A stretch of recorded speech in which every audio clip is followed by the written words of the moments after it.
Social media పోస్టుల వ్యవహారంలో అరెస్టుల పర్వం కొనసాగుతోంది. నాకు భయమైతుందిరా. ఏమైతుందన్నా? భయమైతుందా? ఈ ఫ్యూచర్ నాకు అర్థమైపోతుంది. ఈ ఫ్యూచర్ నాకు కనబడిపోతుందన్నయ్య. ఈడికుంది డిప్పతల.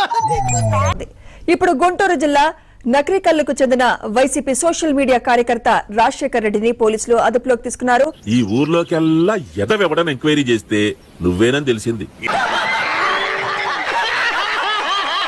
మాజీ మంత్రి అంబటి రాంబాబు ఆఫీస్ లో పోలీసులు అతన్ని అరెస్ట్ చేశారు. ఎందుకు? అయితే నిన్న గుంటూరు జిల్లా సబ్ జైలు వద్ద ఏం జరిగింది? వైసీపీ సోషల్ మీడియా కార్యకర్తలను పరామర్శించేందుకు వచ్చిన అంబటి రాంబాబు. అరే నిజం చెప్పురా, నీ ముఖం చూస్తుంటే నాకేదో తేడా కొడుతుంది.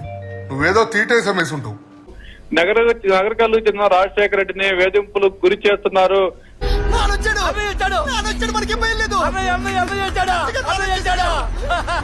ఇతను రాజశేఖర్ నగరికల్లుకు సంబంధించినటువంటి మా సోషల్ మీడియా వర్కర్. కమ్ములు పత్రబాబు చెప్ప. పోలీసు వారికి కూడా చెప్తున్నా, ఏంటి ప్రాబ్లం? మీకు రాజశేఖర్ కావాలి అనుకుంటే ఇప్పుడు వచ్చి తీసుకెళ్ళండి. మీకు రాజశేఖర్ కావాలి అనుకుంటే ఇప్పుడు వచ్చి తీసుకెళ్ళండి.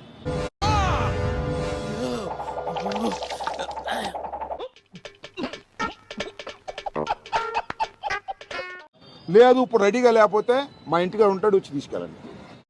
ఏమన్నారా? నీ నోట్లోంచి మాట వస్తుందని నేను ఎప్పుడు అనుకోలేదు. అయ్యో అంటే జగాస్ పోలీస్ మా ఇంటిగా ఉంటాడు, వచ్చి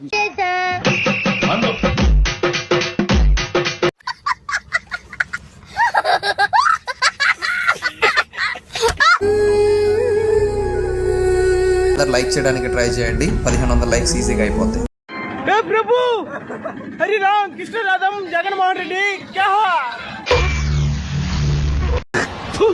కచరా నా కొడక, లోఫర్ నా కొడక, లుచ్చా నా కొడక, సిగ్గులేదురా నీకు? దమ్ముంటే నా ఇంట్లో ఉంటాడు, తీసుకెళ్ళండి అని చెప్పి పోలీసులను రెచ్చగొట్టి అతను చాలు ఈ మాత్రం చాలు పదండి అతను అరెస్ట్ చేయించినట్లు కూడా వైసీపీ నాయకులే అంబటి రాంబాబు తీరును తప్పుపడుతున్నారు. ఇప్పుడు నా విశ్వాసం ఉందారా నా కొడక? నీకు రే పురుగుల పట్టి చేస్తావురా నా కొడక. మంచి చేస్తా నా కొడక, నువ్వు రే నాశనం అయిపోతావురా. ఒకడేమో దాస్తాడా, ఎవడో మాజీ మంత్రి ఇక్కడ ఉన్నవాడేమో నా ఇంట్లో ఉన్నాడు పలానా వ్యక్తి, వచ్చి దమ్ముంటే కాసుకోండి అరెస్ట్ చేయండి అని ఒకటి.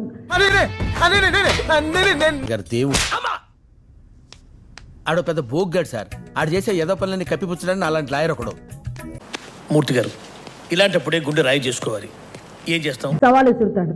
ఎవరికి సవాల్ విసురుతున్నావు? ప్రజలకు విసురుతున్నావా, పోలీసులకు విసురుతున్నావా? వీడు ఈ టైప్ లో తగిలాడు. ఏం చేస్తారు ఈ రోజు? చక్కగా వచ్చి ఇంట్లో వచ్చి తీసుకెళ్లారు పోలీసులు. నేను పిచ్చోడిని అనుకున్నావు కదూ? మా సార్ ఎంత ఇంటెలిజెంట్.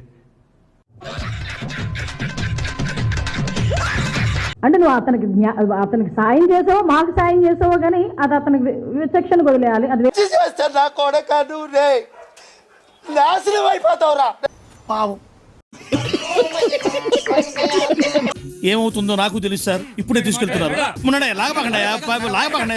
మీరేం కంగారు పడకండి, అన్నిటికీ ఆ దేవుడే ఉన్నాడు. అంటే మీరు లేరా సార్?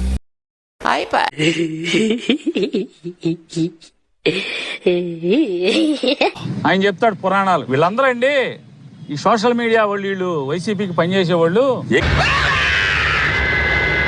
యజ్ఞం జరుగుతుంటే కుండలతో దాన్ని శివుని నెత్తుర్ని పోసేటువంటి రకాలండి వీళ్ళని. చూసారా సార్ ఈ డబుల్ యాక్షన్? గాడ్లా చూసుకోవాల్సిన నన్నే గాడు గీడు అని మాట్లాడి నేను కనపడగానే గురువు గారు అని పిలుస్తాడు. పరమ దుర్మార్గుడు సార్ వీడు. ఏ సైడ్ సార్ వీడిని? ఇక్కడ ప్రభుత్వంపై సోషల్ మీడియాలో, అదేవిధంగా గతంలో జడ్జీలపై కూడా సోషల్ మీడియాలో కామెంట్లు చేసిన కేసులో కూడా అతన్ని పోలీసులు అదుపులో తీసుకుని చొక్కాలు కుట్టించుకునేవాడి మొహంలా మొహం చూడు, నాశనం అయిపోతావు. చంద్రబాబు నాయుడు పచ్చి దగాగా మోసం చేస్తుంటే ఊ అంటమే గాని షణ్ముఖ వ్యూహం అంటమే గాని ఊ అంటమే గాని షణ్ముఖ వ్యూహం అంటమే గాని ఈ 6 హామీలకి మరి ఇక్కడ అసెంబ్లీలో కూడా ఊ అనాలిగా. చేతులకి చెప్పులు వేసుకుని కాలి వేళ కుంగరాలు పెట్టుకున్నాడు మొహం నువ్వును. అదెవరో తెలుసా? నేను పెట్టే ప్రతి పోస్ట్ ని లైక్ చేయడమే కాకుండా కామెంట్ చేసి 10 మందికి షేర్ చేసే ఉన్నత భావాలు ఉన్న వ్యక్తిరా. టచ్ చేసావయ్యా, నా గుండెల్ని టచ్ చేసావు. టచ్ లో ఉండు.